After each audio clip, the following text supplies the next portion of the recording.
1984, por George Orwell, parte 70.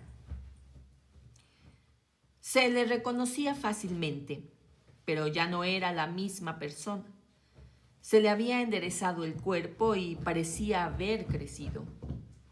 En el rostro solo se le notaban cambios muy pequeños, pero que sin embargo lo transformaban por completo.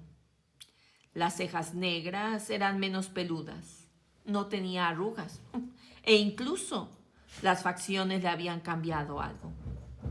Parecía tener ahora la nariz más corta. Era el rostro alerta y frío de un hombre de unos 35 años. Pensó Winston que por primera vez en su vida contemplaba, sabiendo que era uno de ellos, a un miembro de la policía del pensamiento. Parte 3. Capítulo 1. No sabía dónde estaba. Seguramente en el Ministerio del Amor, pero no había manera de comprobarlo. Se encontraba en una celda de alto techo, sin ventanas y con paredes de reluciente porcelana blanca. Lámparas ocultas inundaban el recinto de fría luz y había un sonido bajo y constante. Un zumbido que Winston suponía relacionado con la ventilación mecánica. Un banco, o mejor dicho, una especie de estante, a lo largo de la pared, le daba la vuelta a la celda. Interrumpido solo por la puerta y en el extremo opuesto, por un retrete sin asiento de madera. Había 4 telepantallas, una en cada pared. Winston sentía un sordo dolor en el vientre. Le venía doliendo desde que lo encerraron en el camión para llevarlo ahí. Pero también tenía hambre, un hambre roedora, anormal.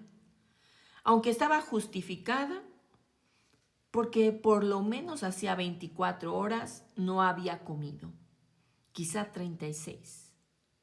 No sabía, quizá nunca lo sabría, si lo habían detenido de día o de noche.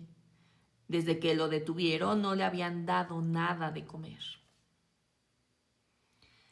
Se estuvo lo más quieto que pudo en el estrecho banco, con las manos cruzadas sobre las rodillas. Había aprendido ya a estarse quieto. Si se hacían movimientos inesperados, le chillaban a uno desde la telepantalla. Pero la necesidad de comer algo le atensaba de un modo espantoso. Lo que más le apetecía era un pedazo de pan. Tenía una vaga idea de que en el bolsillo de su mono tenía unas cuantas migas de pan. Incluso era posible, lo pensó, porque de cuando en cuando algo le hacía cosquillas en la pierna, que tuviera allí guardado un buen mendrugo. Finalmente pudo más la tentación que el miedo. Se metió la mano en el bolsillo. «Smith», gritó una voz de la telepantalla. 6079 Smith W. En las celdas, las manos fuera de los bolsillos. Volvió a inmovilizarse y a cruzar las manos sobre las rodillas.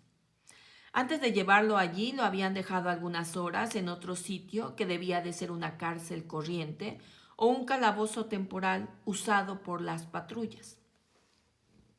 No sabía exactamente cuánto tiempo le habían tenido allí. Desde luego varias horas. Pero no había relojes ni luz natural y resultaba casi imposible calcular el tiempo. Era un sitio ruidoso y maloliente. Lo habían dejado en una celda parecida a esta en que ahora se hallaba, pero horriblemente sucia y continuamente llena de gente. Por lo menos había a la vez 10 o 15 personas, la mayoría de las cuales eran criminales comunes. Pero también se hallaban entre ellos unos cuantos prisioneros políticos. Winston se había sentado silencioso, apoyado contra la pared, encajado entre unos cuerpos sucios y demasiado preocupado por el miedo y por el dolor que sentía en el vientre para interesarse por lo que lo rodeaba. Sin embargo, notó la asombrosa diferencia de conducta entre los prisioneros del partido y otros. Los prisioneros del partido estaban siempre callados y llenos de terror, pero los criminales corrientes parecían no temer a nadie.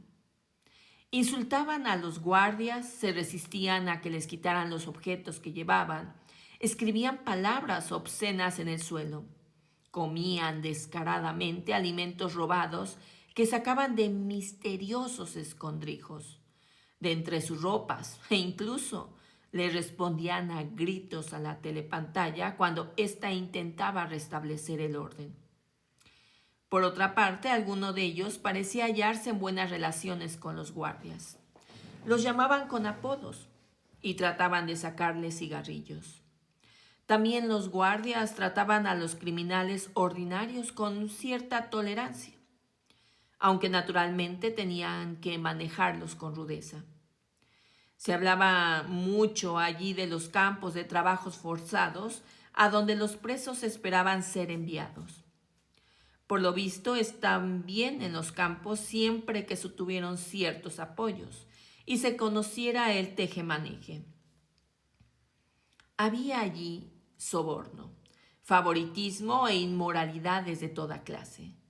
Abundaba la homosexualidad y la prostitución e incluso se fabricaba clandestinamente alcohol destilándolo en las patatas.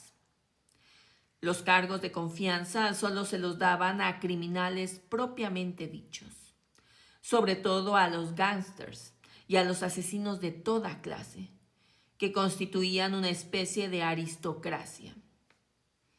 En los campos de trabajos forzados, todas las tareas sucias y viles eran realizadas por los presos políticos.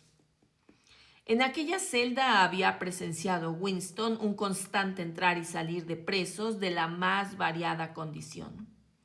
Traficantes de drogas, ladrones, bandidos, gentes de mercado negro, borrachos y prostitutas.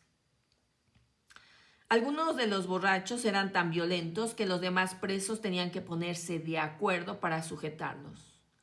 Una horrible mujer de unos 60 años con grandes pechos caídos y greñas de cabello blanco sobre la cara entró empujada por los guardias.